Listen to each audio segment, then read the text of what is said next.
Kisah ini dialami oleh Jay yang mendapati anaknya diajak bermain oleh makhluk halus.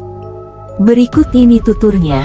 Saya jadi teringat pengalaman mistis yang sangat traumatis bagi saya karena hampir merenggut nyawa anak saya satu-satunya. Saat itu kami sekeluarga sedang berwisata ke Pantai Puger di Jember. Siang itu suasananya sangat ramai dengan pengunjung, mungkin karena hari libur dan hari cerah. Sampai suatu ketika anak kami yang masih kecil umur 8 tahun pingin ikutan mandi di pantai karena melihat banyak anak kecil yang juga basah-basahan di sana. Dengan hanya memakai celana pendek dan kaos singlet warna putih segera bermain di pinggiran pantai. Saat itu ombak lumayan kencang dan besar, tapi di sisi arah muara ombak terlihat lumayan aman buat bermain anak-anak. Saya tetap menjaga dan mengawasi dia dari dekat, sedangkan istri saya duduk santai agak jauh di tempat yang teduh. Di tengah keceriaan anak saya bermain, saya berinisiatif ingin memotret dia dengan kamera yang saya bawa.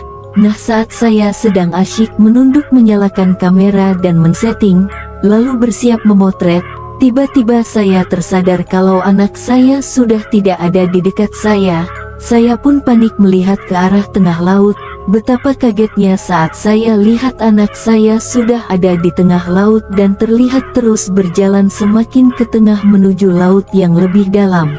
Saya berteriak sekuatnya panggil namanya dan bermaksud berenang mengejarnya.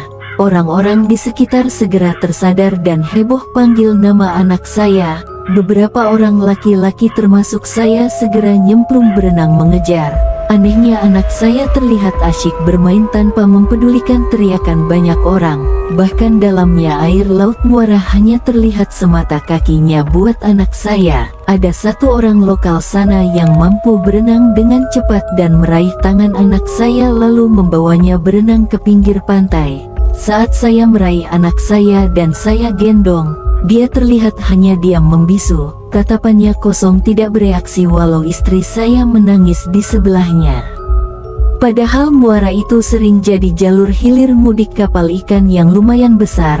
Tentu saja airnya dalam dan arus tengah laut cukup kuat.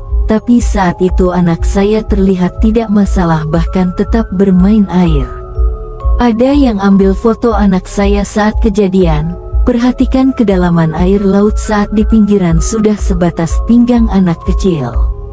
Orang lokal yang menolong anak saya mengatakan bahwa sebulan sebelumnya sudah ada kejadian yang menimpa anak kecil juga, cowok. Sayangnya saat kejadian ortunya dan orang-orang sekitarnya terlambat menyadari, sehingga hanyut dan meninggal tidak tertolong. Mayatnya bahkan baru ditemukan keesokan harinya.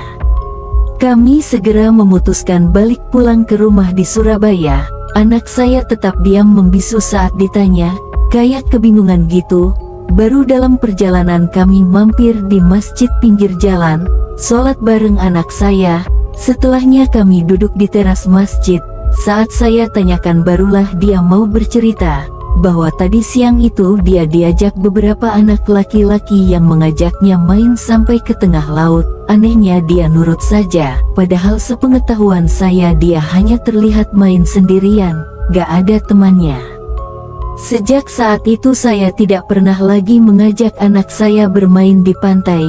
Istri saya juga sudah trauma banget dengan laut. Not, istri saya sama sekali gak berani lihat foto di atas, masih trauma sampai sekarang.